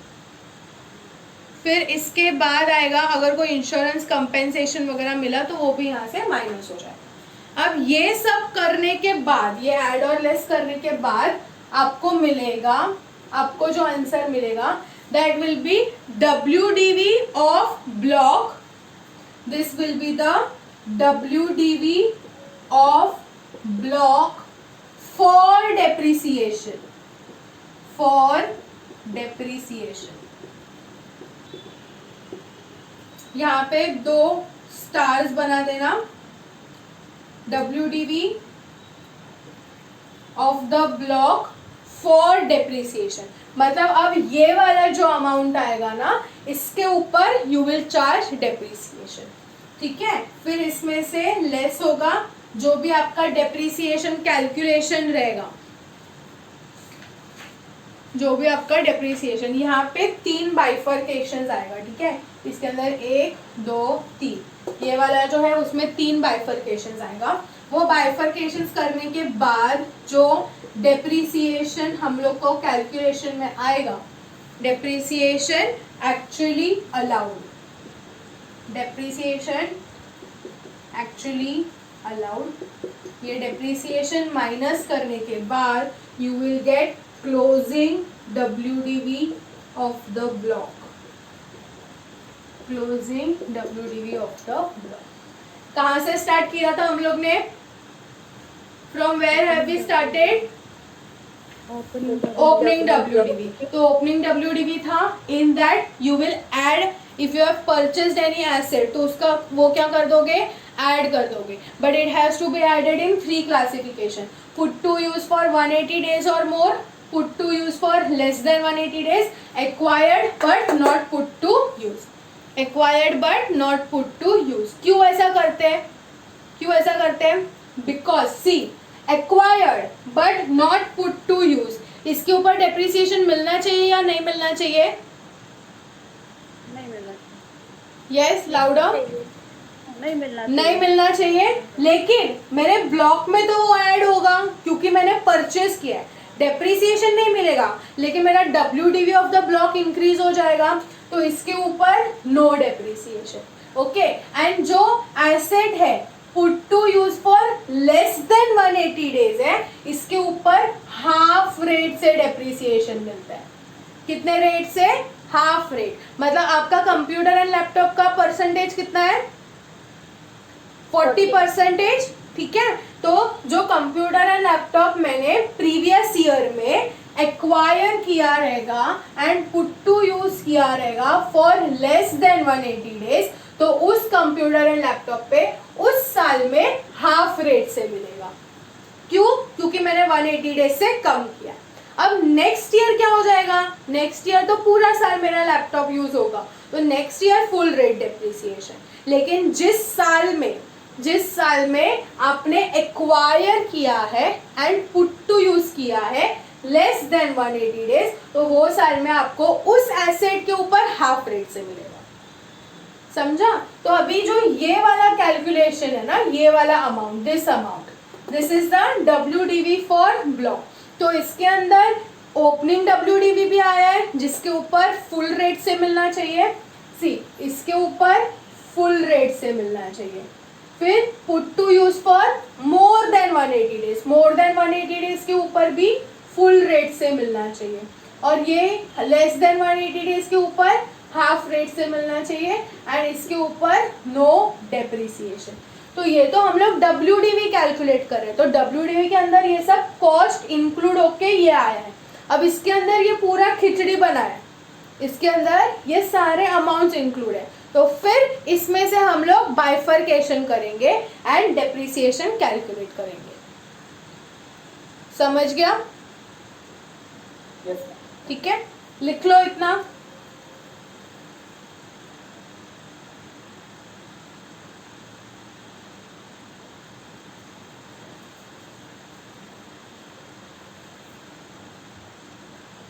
यहाँ पे 2 स्टार मार्क देना. अपना नेक्स्ट कैलकुलेशन ये 2 स्टार मार्क से ही रहेगा.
हो गया लिख के?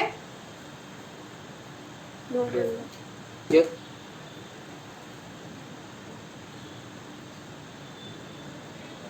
Is anyone writing? Yeah.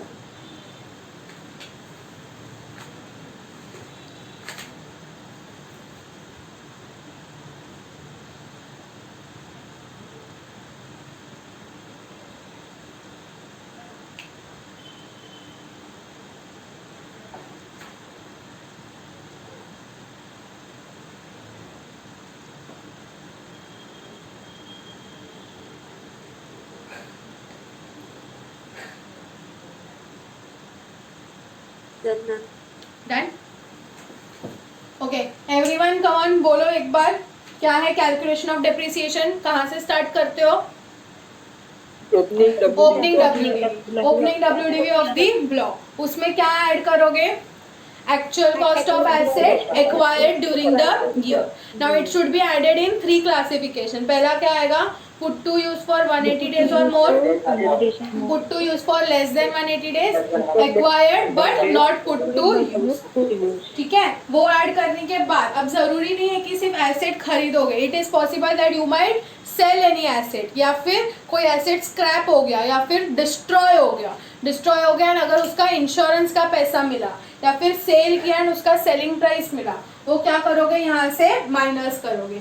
So less selling price of the asset, और I can say money receivable, जितना भी मनी रिसीव्ड हुआ, और you can say money received. ठीक है, लिख दो यहाँ पे मनी रिसीव्ड।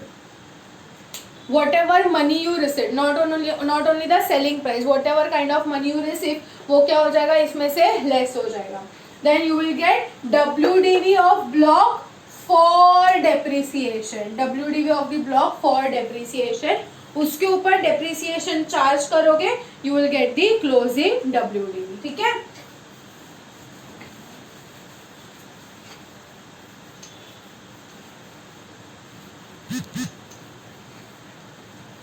अब ये जो है इसके बाद ये WDV of the block for depreciation, ये डेप्रिसिएशन कैसे आएगा तुमको? How you will calculate? तो जो आपका WDV है, डबल स्टार देके, मतलब ये वाला पॉइंट इससे रिलेटेड है, तो WDV of block for depreciation, WDV of block for depreciation. तो ये जो अमाउंट रहेगा ना, इसमें से पहले 3 बाइफर्केशंस निकाल, पहले 2 निकालने का।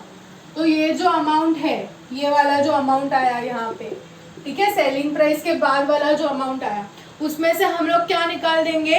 वो वाला वैल्यू निकाल देंगे जो asset acquired but not put to use, asset acquired but not put to use. इसके ऊपर कितना रेट डेप्रिसिएशन आएगा? Asset acquired but not put to use, कितना rate of depreciation? No depreciation. Okay, no depreciation. ठीक है, second आएगा वो cost of asset, put to use for less than 180 days। पहले हम लोग वो वाला कॉस्ट निकाल देंगे जो एक्वायर किया है बट पुट टू यूज नहीं किया है, नो डेप्रिसिएशन। दूसरा आएगा cost of asset put to use for less than 180 days। इसके ऊपर कितना रेट ऑफ डेप्रिसिएशन आएगा? Half rate depreciation, half rate depreciation. ठीक है, एंड जो बैलेंस बचेगा इन दोनों को निकालने के बाद, जो भी ये वाले अमाउंट में जो भी बैलेंस बचेगा उसके ऊपर कितना रेट ऑफ डेप्रिसिएशन आएगा? Full rate depreciation. Full rate depreciation. Full rate depreciation. Understood this much everyone? ठीक है। अब ये जो हाफ रेट वाला है ये कहाँ पे दिया है कि हाफ रेट लेना है? ऐसा हाफ रेट लेना है, ऐसा कहाँ पे दिया है? प्रोवाइजो में दिया है। So proviso to section 32 subsection 1। कहाँ पे दिया है? Proviso to section 32 subsection 1। क्या दिया है प्रोवाइजो 32 सबसेक्शन 1 में? Depreciation is restricted. Depreciation is restricted to 50%। 50% मतलब 50% नहीं, जो रेट है उसका 50%। मतलब अपना रेट कितना है? 40%। तो 40 का 50%, तो 40 का 50% करोगे तो कितना आ जाएगा? 20%। ठीक है, मतलब 40 का हाफ रेट। सो प्रोवाइजो में क्या लिखा है? Depreciation is restricted to 50% if asset is put to use, if asset is put to use for less than 180 days in the year of restriction, in the year of acquisition। ये ध्यान देना, ये point बहुत important है। In the year of acquisition, जिस साल में acquire किया उसी साल में पुट टू यूज किया फॉर लेस देन 180 डेज, तो ही हाफ रेट से मिलेगा। तो ही कौन से रेट से मिलेगा? हाफ रेट से मिलेगा। जैसे कि एग्जाम्पल लेते हैं, ईयर ऑफ, एक कॉलम बनाते हैं ईयर ऑफ एक्विजिशन का, फिर दूसरा बनाते हैं year of put to use, year of put to use for less than 180 days। ठीक है, फिर डेप्रिसिएशन कौन से साल में मिलेगा, कौन से रेट से मिलेगा?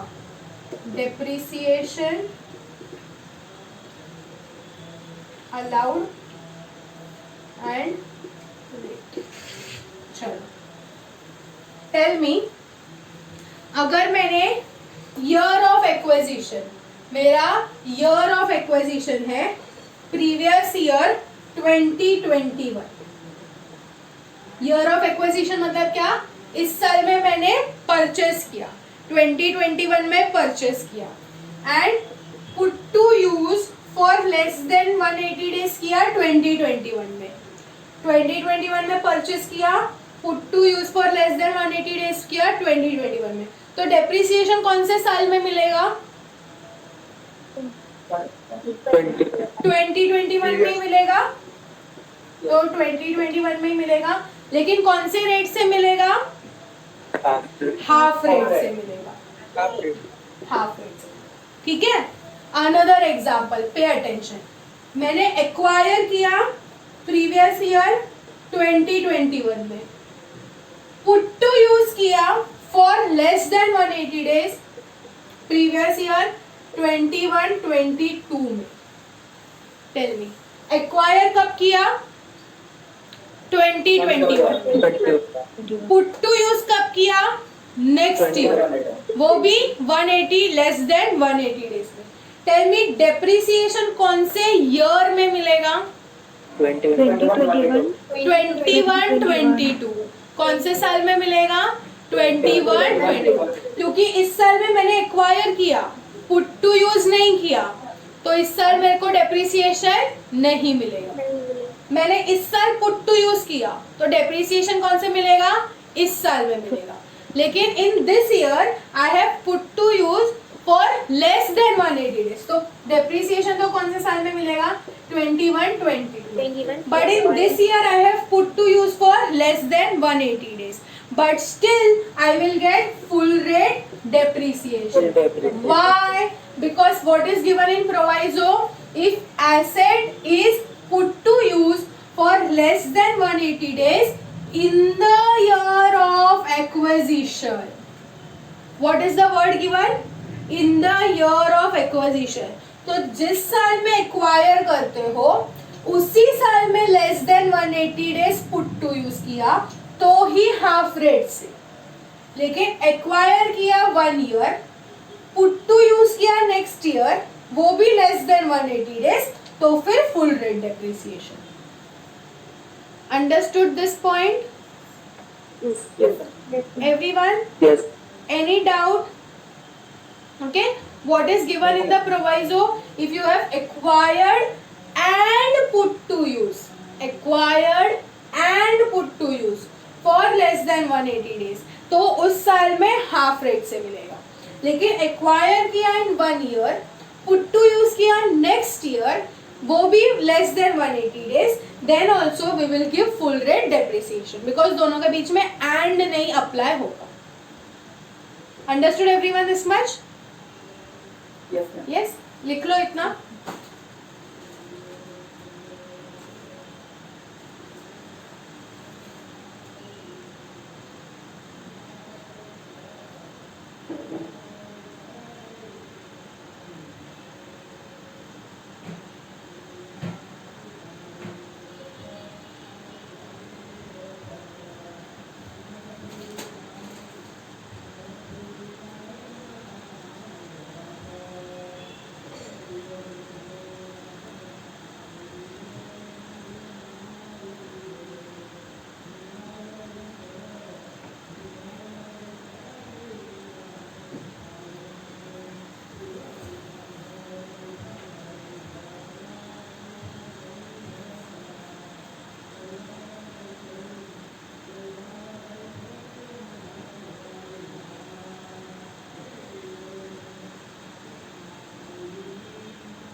Done writing?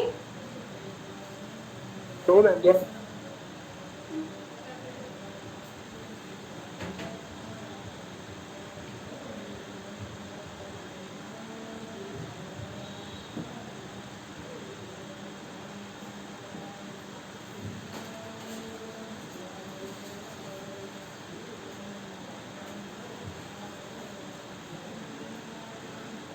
Done, ma'am. Done? Is anyone writing? Yes, ma'am. Yeah.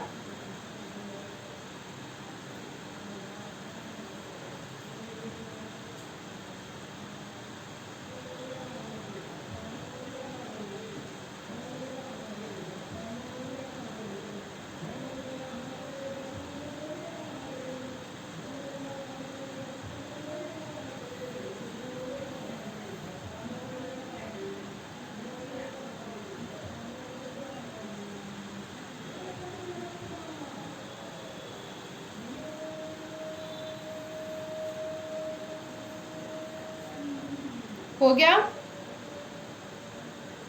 Yes, ma'am. हाँ, ठीक है, समझ गया इतना सबको? Yes, okay. नेक्स्ट एक छोटा सा प्रोवाइजो है.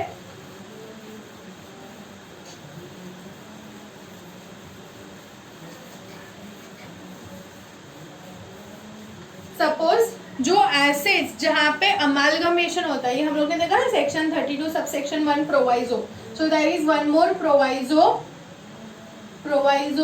To section 32 subsection 1. ठीक है. So this is depreciation in case of amalgamation, demerger and succession. So depreciation in case of amalgamation, demerger और succession. ठीक है, अमलगमेशन, डीमर्जर और सक्सेशन. अब ये केस में क्या होता है मेरे को बोलो, जहाँ पे अगर suppose there was one A limited, ध्यान देना यहाँ पे बाद में लिखना, there was one B limited. अब A limited and B limited merge होके बन गए ए बी लिमिटेड. अमलगमेशन हो गया इनका. एक कंपनी था ए लिमिटेड, दूसरा कंपनी था बी लिमिटेड. अब दोनों मर्ज होके बन गए ए बी लिमिटेड. अब ये दोनों मर्ज हुए समझो 1 अक्टूबर 20 को. कभी मर्ज हुए 1 अक्टूबर 20 को. Tell me what happens in amalgamation. What happens in amalgamation?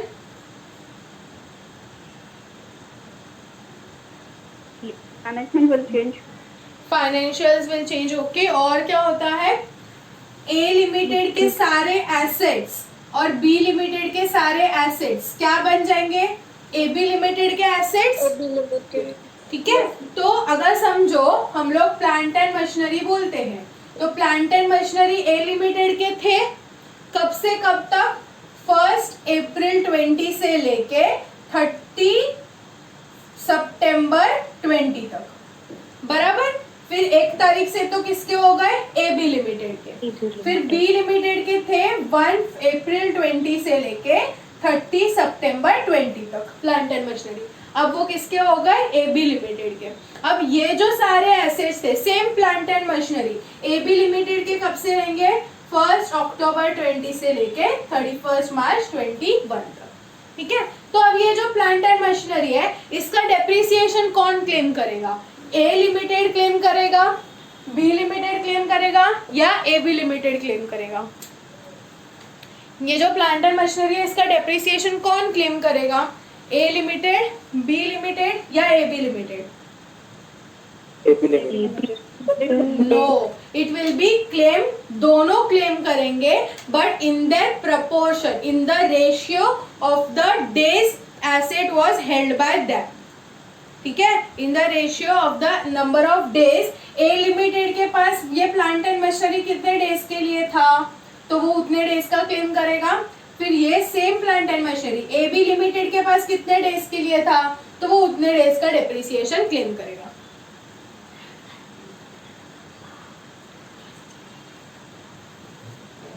समझा? A limited, B limited and A B limited. तो कौन क्लेम करेगा, इसको बोलते हैं अमलगमेटिंग कंपनी, इसको बोलते हैं अमलगमेटेड कंपनी. तो ये कौन सी रेशियो में डिवाइड होगा, इन the ratio of number of days held by them. समझा? ठीक है, बहुत इजी. ये हो गया अमलगमेशन का एग्जांपल. दूसरा एग्जांपल देखते हैं डीमर्जर का. समझो एक्स एंड वाई लिमिटेड था, एक्स वाई लिमिटेड था, डीमर्ज होके बन गया एक्स लिमिटेड एंड बन गया Y limited, X limited and Y limited. ये है एग्जांपल डीमर्जर का. दो कंपनी मिलके एक कंपनी बने, अमलगमेशन या फिर मर्जर. एक्स वाई लिमिटेड, पहले एक्स वाई लिमिटेड था, वो डीमर्ज होके क्या बन गया, X limited and Y limited. तो ये केस में भी कौन क्लेम करेगा, एक्स वाई क्लेम करेगा या सिर्फ एक्स एंड सिर्फ वाई? तो यहाँ पे भी रेशियो में आएगा. तो जितना प्रोपोर्शनेटली, जितना डेज के लिए एक्स वाई के पास था उतने डेज का डेप्रिसिएशन एक्स वाई क्लेम करेगा. जितने पीरियड के लिए फिर एक्स के पास आया एंड जितने पीरियड के लिए वाई के पास आया, वाई उतना क्लेम करेगा, एक्स उतना क्लेम करेगा. Understood everyone? ओके. सक्सेशन मतलब क्या, सक्सेशन मतलब क्या, अगर समझो कोई एक सोल प्रोप्राइटरशिप था, कोई एक सोल प्रोप्राइटरशिप था, तो if firm is converted into company, अगर मैंने कोई फर्म को किस में कन्वर्ट कर दिया, कंपनी में. मतलब पहले क्या था, एबीसी एंड कंपनी एलएलपी था, एबीसी एंड कंपनी एलएलपी था. अब वो हो गया एबीसी लिमिटेड. समझ में आ रहा है ना? पहले क्या था, ABC एंड कंपनी LLP, अब वो क्या हो गया ABC limited. So this was a partnership firm, this is now converted into company. इसको बोलते हैं सक्सेशन. क्या बोलते हैं इसको? सक्सेशन. या फिर आई कैन से कोई कंपनी जो LLP में कन्वर्ट हो गया उसको भी बोलते हैं सक्सेशन. तो ये केस में पहले जो एसेट था वो किसके नाम पे था? ABC and company LLP. अब वो कंपनी में कन्वर्ट हो गया तो अब एसेट किसका हो गया? ABC लिमिटेड में. तो जितने टाइम के लिए फर्म का था उतने टाइम के लिए फर्म क्लेम करेगा. जितने टाइम, बिकॉज ये दोनों अलग अलग इंडिविजुअल पर्सन है ना. Firm is a different person, company is a different person. तो जितने टाइम के लिए फर्म का था उतने टाइम के लिए फर्म क्लेम करेगा, जितने टाइम के लिए कंपनी का था उतने टाइम के लिए कंपनी क्लेम करेगा. Understood? So what is the proviso to section 32 subsection 1? Depreciation in case of amalgamation demerger. So in this case पहले normally calculate करने का. In this case calculate, depreciation is calculated normally. Depreciation is calculated normally calculate करेंगे. And after that it shall be distributed, and after that it shall be distributed in the ratio of number of days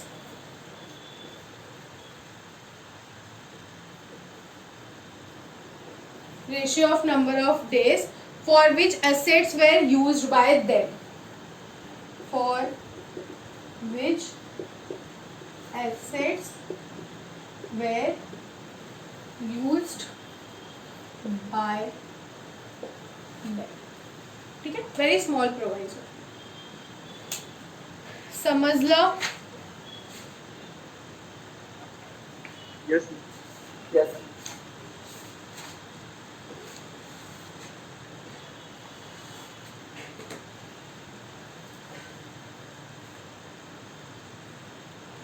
निकलो इतना.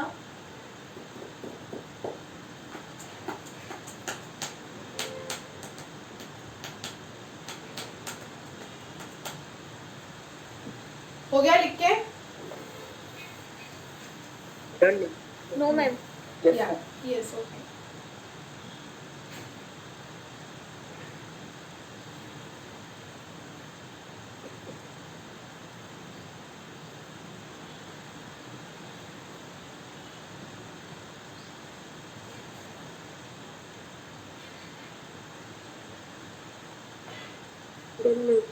Done.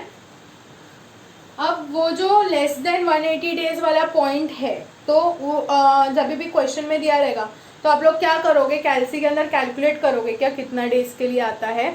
Okay, so there is a shortcut for that. Okay, if your asset is purchased up to 3rd October. कौन से अक्टूबर तक? Up to इसके बाद या up to 3rd अक्टूबर. तो count करो कितना डेज होता है. 3rd अक्टूबर से लेके 31st मार्च. कैलसी में काउंट करो.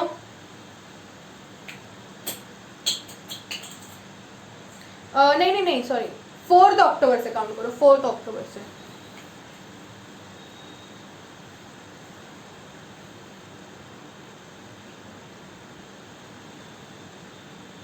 From 4th October till 31st March, how many days?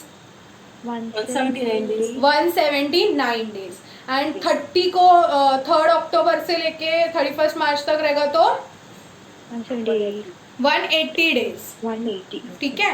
तो what is your point? Less than 180 days. इसका मतलब क्या? If you have acquired कब से कब तक? 1st अप्रैल 20 से लेके 3rd अक्टूबर 20 तक. 1st अप्रैल 20 से लेके 3rd अक्टूबर 20 तक. अगर इसके बीच में तुमने एसेट परचेस किया है एंड पुट टू यूज किया है तो वो बन जाएगा 180 days और मोर, क्या बन जाएगा 180 डेज और मोर. एंड अगर आफ्टर ऑन और आफ्टर 4th अक्टूबर, ऑन और आफ्टर 4th अक्टूबर 20, तो वो हो जाएगा लेस देन 180 डेज.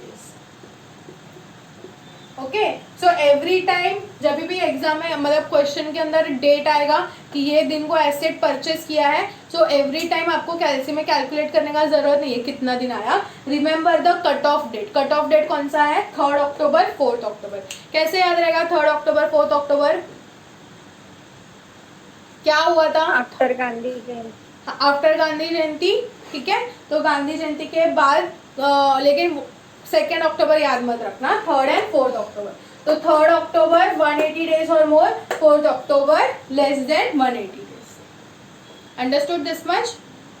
Yes. ठीक है. एंड अगर लीप ईयर आएगा, and if it is leap year, then the cut off date will be 4th and 5th October. Cut off date will be 4th and 5th October. ठीक है. अपना 21 is not the leap year, तो वो case में problem नहीं है. तो ये सिर्फ याद रखना 3rd अक्टूबर एंड 4th अक्टूबर. समझ गया इतना? Yes, ma'am. यस. ये लिख लो किधर, नोटबुक के टेरेस वेरेस पे लिख लो.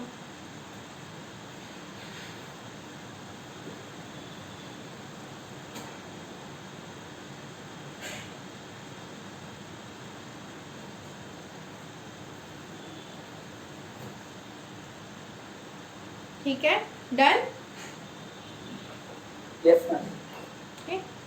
So we stop for now.